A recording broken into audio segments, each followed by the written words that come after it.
오늘 사랑받는 자녀처럼이라는 제목으로 말씀 함께 나누겠습니다. 기독교 윤리 실천 운동이라고 하는 곳이 있는데요. 이제 제 선배들, 동료들, 후배들 이 단체에서 여러 활동들을 하고 있습니다. 매년 우리 사회가 교회를 어떻게 신뢰하는가 여론조사를 실시하고 있는데 지난 3월 4일에 2026년 우리 여론조사 결과가 나왔습니다. 충격적이게도 20% 밑으로 신뢰도가 하락했습니다. 19%가 나왔는데, 그러니까 5명 중에 4명은 교회 혹은 교회 다니는 사람들을 신뢰하지 않는다 이런 말입니다. 굉장히 충격적인데 이 신뢰의 19%를 조금 자세히 분석해 보면 더 심각합니다. 이 매우 신뢰한다와 그냥 약간 신뢰한다를 합친 게 19%인데 전적으로 진짜 신뢰한다 이게 4.2%에 불과합니다. 그러니까 2020년도에 그래도 31%, 32% 가까이 나오던 퍼센테이지가 이제 시간이 갈수록 점점점 급속히 줄고 있다는 말이죠. 그러니까 우리가 화곡역에 나가서 전도지 원가 100원, 200원 하는 전도지를 나눠주면서 예수 믿으세요 라고 할 때 그 전도지를 받고 내가 교회를 나가야 되겠다 이런 마음이 들겠느냐 하는 거예요. 기본적인 신뢰 관계가 형성이 안 돼 있는데 그런 접촉점으로 우리가 전하고자 하는 복음이 과연 전달이 될 수가 있겠느냐. 그 전도지를 받고 교회를 다니러 오는 그 분들의 그 마음이 과연 어떻겠는가 우리가 한번 생각해 봐야 된다는 것이죠. 그래서 한국교회에 그럼 원하는 게 뭐냐라고 다시 질문 조항을 보니까 윤리 도덕의 실천 강화가 60% 가까이 나왔습니다. 그러니까 교회가 세상보다 더 비윤리적이고 비도덕적이다라고 사람들이 생각을 한다는 거예요. 우리가 어떠한가가 아니라 세상 사람들이 교회를 어떻게 보는가라는 이야기를 하고 있는 거죠. 자, 그런데 원래 교회는 윤리적이고 또 도덕적인 공동체입니다. 그런데 우리 한국 사회가 너무 급속히 변하다 보니까 미국이나 유럽처럼 수백 년 가도 조금 변하는 게 아니고 우리 사회는 급속히 변하잖아요. 70년대, 80년대, 90년대 한국 교회 부흥기가 있을 때 이 세상은 교회보다 훨씬 더 비도덕적이었습니다. IMF 사태를 촉발한 우리 한보 그룹을 비롯해서 여러 대기업들이 뇌물과 또 정관계 커넥션과 이런 것들로 회사를 세우고 또 회사를 운영하고 그런데 그런 것들이 다 한꺼번에 우리 IMF 때 다 무너져 내린 거죠. 그리고 나서 한국 교회는 그대로 갔는데 이 세상은 그런 문제들을 바로잡기 위해서 여러 움직임들이 있었던 겁니다. 그리고 시간이 지나면서 교회가 오히려 세상 사람들이 볼 때는 비도덕적, 비윤리적인 사람들의 모임처럼 그렇게 보이게 된 겁니다. 이게 급속한 세상과 사회의 변화를 교회가 따라잡지 못한 문제이기도 하고 또 우리가 몇몇 지적하고 있는 그런 대형 교회들의 세습 문제나 여러 금전적인 문제들 이런 문제들이 사실은 우리 교회 전체 교회의 한 구성 요소이기 때문에 그들 때문에 우리가 비난받고 욕 먹는 것도 어쩌면 당연한 일입니다. 그들이 이단이 아닌 이상 그들의 비난이 우리에게 임하는 것도 어쩌면 당연한 일이긴 한데 이러한 작금의 시대에 한국 교회를 향한 신뢰도가 20% 밑으로 떨어진 이 시점에 이 사순절 네 번째 주일에 오늘 에베소서 5장 말씀을 통해서 바울 사도가 에베소 교인들에게 하는 이야기가 또 우연히 이 한국 교회를 향한 메시지와 정확히 일치한다는 것을 우리가 살필 수 있습니다. 우리 받으신 주보를 보시면 우리 그 왼쪽이 지금 현재 우리가 이 말씀이 무슨 얘기를 하고 있는가에 대한 실상적 얘기를 하고 있는데 이 에베소서는 이 바울이 말년에 이제 3차 전도 여행까지 다 마치고 이제는 로마로 압송이 돼서 죄수인 상태로 감옥에 있었던 상태에서 몇몇 교회들에게 편지를 씁니다. 이 편지를 옥중서신이라고 부르는데 감옥에서 보낸 편지란 뜻이죠. 이 에베소서가 바로 감옥에서 보낸 이 바울의 편지입니다. 감옥에 갇혀서 에베소라고 하는 도시의 교회 성도들에게 당신들 이런 것들을 조심하십시오. 이런 것들을 개선하십시오라고 보낸 내용인데, 공교롭게 3월 4일에 이 충격적 여론조사 결과가 나온 이 한국 교회에 던지는 중요한 메시지와도 일치한다는 것이죠. 에베소라고 하는 도시는 지금도 튀르키예 성지순례 가시면 가장 그래도 유적이 그럴싸하게 남아 있는 데가 이 튀르키예의 이 에베소라는 도시인데요. 에베소는 당시의 로마 제국의 소아시아주의 대표 도시였습니다. 소아시아라는 말 마이너 아시아라는 뜻인데, 그러니까 로마 제국의 입장에서 볼 때 진짜 아시아는 저쪽 이란 이라크, 지금 이란 이라크 땅인 저쪽 진짜 아시아 땅이 있고, 그 아시아 땅을 만나기 전에 소아시아, 마이너 아시아라는 거죠. 그 땅이 지금의 튀르키예 땅과 거의 일치합니다.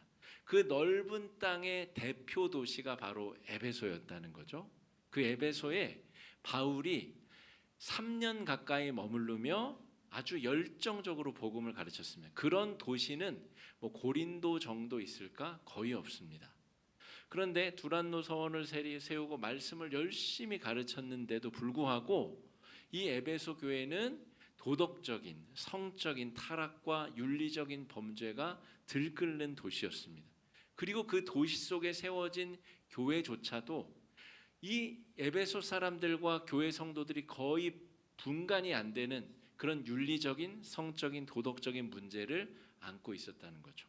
한국 교회를 향해서 세상이 야 너희 좀 윤리적으로 변해야 돼. 안 그러면 너희 정말 유럽 교회처럼 끝장날 거야 라고 우리에게 경고를 보내는 그 상황과 공교롭게 일치하고 있다는 겁니다. 자, 3절과 4절 말씀 읽어보겠습니다. 시작. 음행과 온갖 더러운 것과 탐욕은 너희 중에서 그 이름조차도 부르지 말라. 이는 성도에게 마땅한 바니라. 누추한 어리석은 말이나 희롱의 말이 마땅치 아니하니 오히려 감사하는 말을 하라. 여러분, 당시에 이 로마 제국 안에 있었던 이런 대도시들은 우리가 그냥 그렇게 상상하잖아요. 지금 음행하지 말라. 음행하지 말라는 말이구나. 그런 정도가 아니라 당시에 로마 제국의 자유인으로 불렸었던 사람의 남성과 여성이 있을 거 아니에요. 대부분의 남성들은 아주 이 성적으로 타락한 삶을 살았습니다. 그냥 우리가 막 숨어서 몰래 뭐 불륜을 저지르고 그런 성질이 아니라 로마 제국의 자유인이라 할 만한 남성들은 대부분 아주 그냥 성적으로 윤리적으로 타락한 삶을 살았는데 그게 이상한 게 아니라 자연스러운 일이었다는 거예요. 우리가 지금 심각하게 생각하는 동성연애 같은 문제도 당시의 로마 제국의 자유인들에게 있어서는 그냥 너무나 일반적인 일이었습니다. 그러니까 바울은 지금 그렇게 일반적으로 생각하는 그 일을 너희는 입에도 담지 말라는 이야기를 하고 있는 겁니다. 여러분, 로마 제국이 300여 년 만에 이 그리스도교를 인정하고 400년이 채 못 돼서 나라의 국교로 받아들입니다. 그 이유가 뭐였냐면 이렇게 로마인들의 타락한 윤리의식 속에 기독교가 아주 핵폭탄 같은 윤리를 던졌거든요. 교회를 다니면 그 남성들이 자기 아내만 사랑하도록 교회에서 가르쳤습니다. 무엇이 잘못됐는지를 하나님의 말씀을 통해서 분명히 가르침을 통해서 사람들이 윤리적으로 바뀌기 시작한 겁니다. 그래서 사람들이 예수를 믿기 시작하면서 막 성적으로 윤리적으로 타락한 문제들이 개선되기 시작하는 일들이 벌어졌어요. 그래서 그 아내들이 이 교회에 다니는 것을 열광하기 시작했습니다. 그래서 여성 성도들이 먼저 늘어나기 시작했고 남성 성도들이 함께 늘어나기 시작했습니다. 그러니까 로마 제국에 미친 그리스도교의 영향력과 파괴력이 얼마나 상상 이상이었는가를 알 수 있습니다. 바울은 세상 사람들이 일반적으로 생각하는 그 생각이 얼마나 성경적이지 않은가를 깨달으라고 이야기를 하고 있는 것이죠. 그런데 이 그리스도인들에게 지금 구별된 삶을 살라라고 하는 이 윤리와 도덕의 이야기는 사실은 우리 한국교회, 지금 우리 신뢰를 잃어가고 있는 한국교회에도 동일하게 던지는 메시지이기도 하거니와, 그런데 이 이야기를 이미 선포하고 이미 실천하던 사람들이 있었습니다. 그게 유대교인들, 특별히 바리새인들이었습니다. 바리새인들은 여기서 말하는 윤리와 도덕의 최강자들이었습니다. 누구보다도 바르게 살기 위해서 애쓰던 사람이었고 누구보다 최선을 다해서 윤리 도덕적으로 살던 사람이었습니다.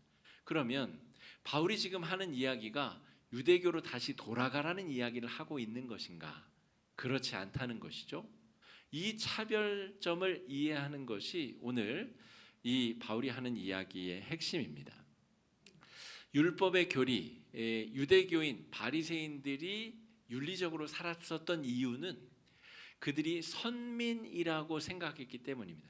선택받은 백성을 선민이라고 하는데 하나님이 자기들을 특별히 선택했다는 것이죠.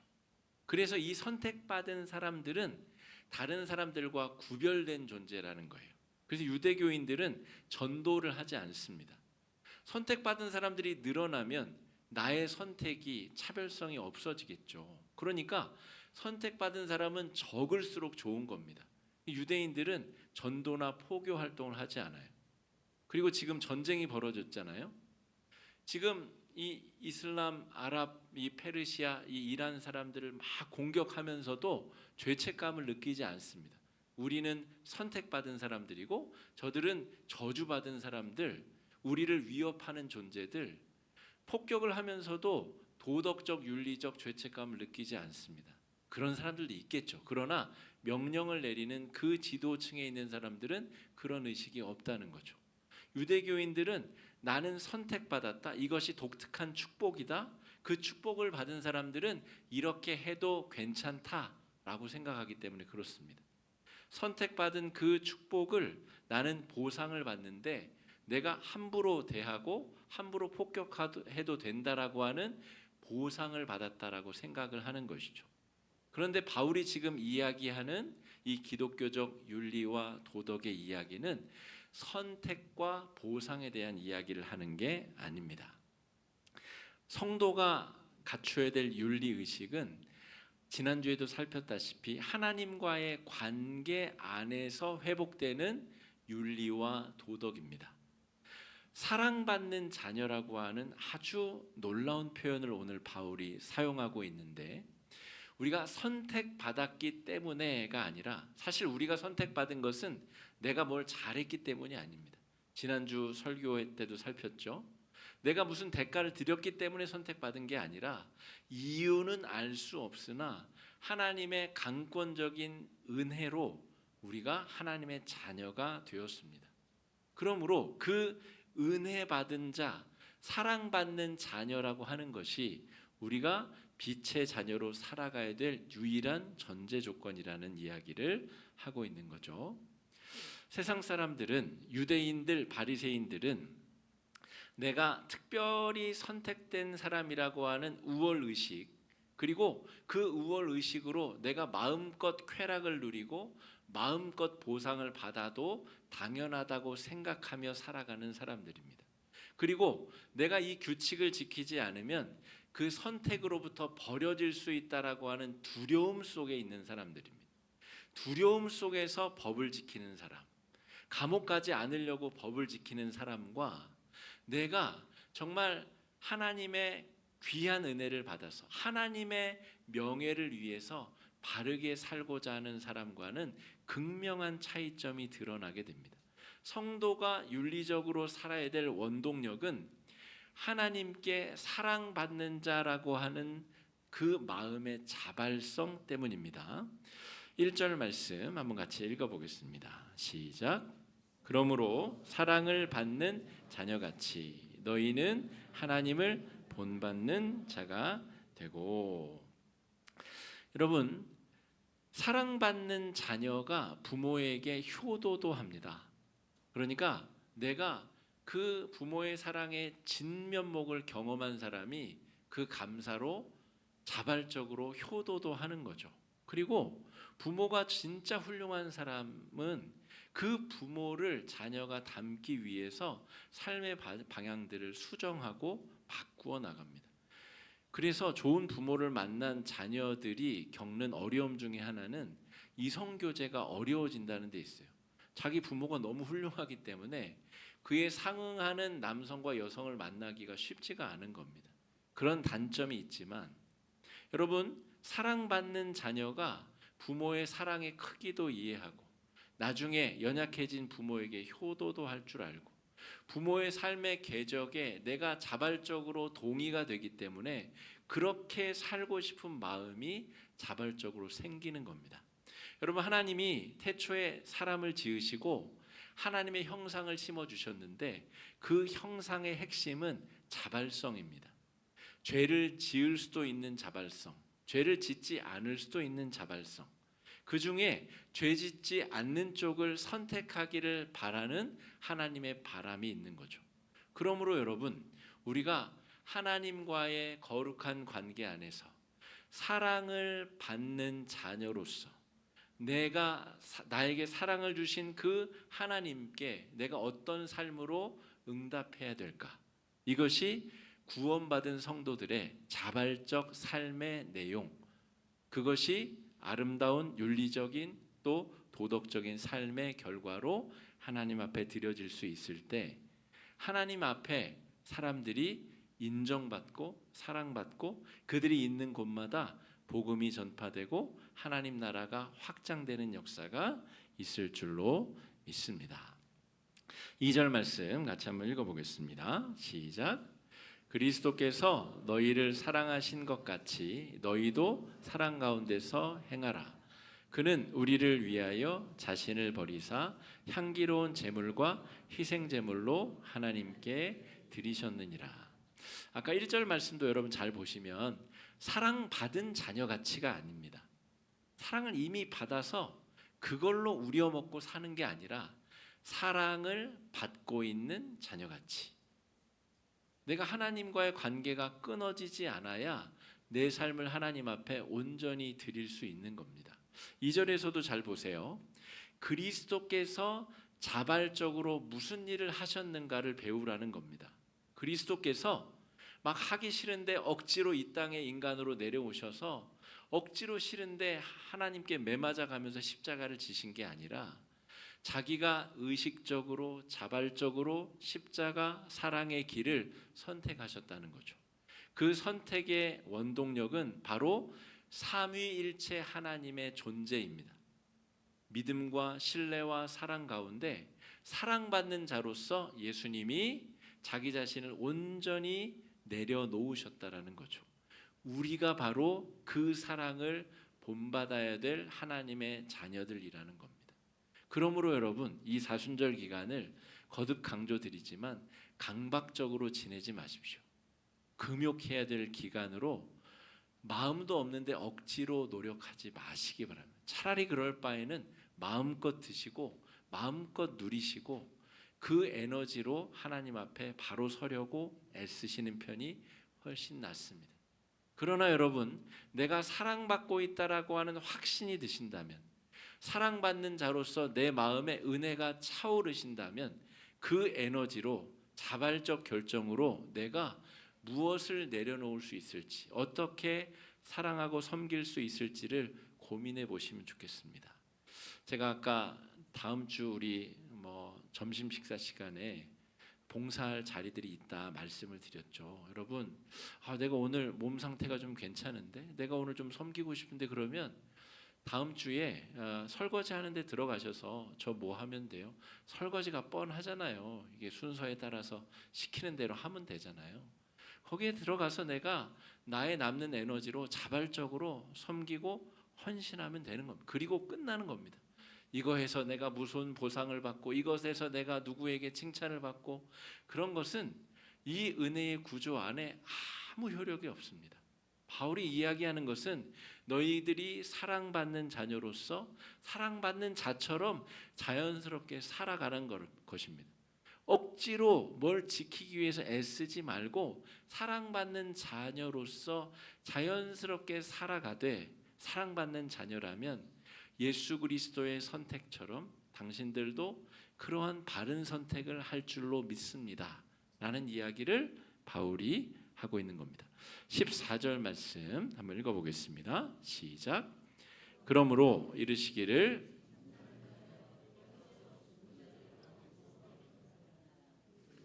너희에게 비추이시리라 하셨느니라. 이 부분도 굉장히 충격적인 말씀이에요. 예수 그리스도의 은혜를 경험하고 하나님의 사랑받는 자녀가 되기 이전에 나는, 바울 자기 자신은 살아있으나 죽은 자 같은 사람이었다는 거예요. 내가 살아있는데 잠자는 자처럼 살았다는 거예요. 진짜 기쁨, 진짜 만족이 뭔지 모른 채 내가 이상한 것들을 기쁨이라고 생각하고 만족이라고 느끼며 살았다는 겁니다. 에베소 사람들처럼 내가 특별한 로마 시민권자이므로 나는 마음껏 내 쾌락을 즐기고 마음껏 탐닉하며 살아도 돼, 그게 내가 받은 특권이자 축복이야 라고 생각하는 사람들은 실상 잠자는 자들, 그리스도의 빛으로부터 배제된 어둠 속에 죽어있는 자들이라는 이야기를 하고 있는 겁니다. 여러분, 사람의 만족이라는 게 한도 끝도 없어요. 2009년도에 2008년도인가 9년도에 이 스마트폰이라는 게 처음 나왔습니다. 애플사에서 아이폰 1세대가 처음 나왔어요. 그때 사람들이 열광했습니다. 이야, 이 혁신적인 기계를 보라. 이걸로 음악도 듣고 전화도 하고 인터넷 서핑도 하고. 근데 여러분, 그 고물 지금 주고 쓰라 그러면 쓸 사람 거의 없습니다. 그냥 기념물로 가지고 있지, 그 느려 터진 것, 배터리도 금방 떨어지는 것, 그 화면도 조그만 그거 쓸 사람 거의 없다는 거죠. 2009년도에는 혁신적이었는데 지금은 구닥다리 아무도 쓰지 않은 퇴물이 돼버린 겁니다. 사람의 만족이란 게 그렇습니다. 쾌락을 누리고 사람이 자기가 특권을 가졌다고 해서 마음껏 행하고 다니는 그 행위가 본질적으로 어둠 속에서 방황하고 있는 자의 허우적거림과 헤매임이라는 이야기를 바울이 하고 있는 거죠. 아무것도 누려본 적이 없는 사람이 그런 이야기하면 야, 너 지금 아무것도 모르는 소리 하는 거야 하겠죠. 예를 들어서 제가 돈이 별 소용이 없습니다 말하면 여러분 콧방귀도 안 끼시겠죠. 저는 돈을 많이 가져본 적이 없는 사람이니까. 그런데 막 수조 원의 재물을 가졌었던 자가 여러분 돈 그거 별거 아닙니다. 지금 그 얘기하고 있는 겁니다. 바울은 끝까지 배워봤고 기득권을 끝까지 누려봤었던 사람입니다. 모든 것을 다 해봤었던 자가 여러분 그것들 아무것도 아닙니다. 예수 안에서 내가 발견한 사랑받는 자녀가 누리는 기쁨에 비하면 그거는 잠자는 것과 같습니다. 아무것도 아닙니다라는 이야기를 강하게 외치고 선포하고 있는 겁니다. 쾌락 추구와 그 허무함의 실상을 바울이 지금 고발하고 있는 것입니다. 영적인 죽음의 상태에서 깨어나라는 이야기를 하고 있는 거죠. 여러분, 하나님의 사랑받는 자녀로서 살아간다는 것이 어떤 의미가 있는가? 정말 애쓰고 수고해도 에너지가 고갈되지 아니하는 기쁨, 세상의 쾌락이 줄 수 없는 평강과 만족과 자유함을 누리는 행복이 사랑받는 자녀의 그 관계 안에 있다는 이야기입니다. 유대인들의 바리새인들의 윤리와 기독교인의 윤리가 비슷해 보일 수 있습니다. 그러나 벌 안 받으려고 강박적으로 지키는 윤리, 그것은 오래 갈 수 없고 기쁨도 없습니다.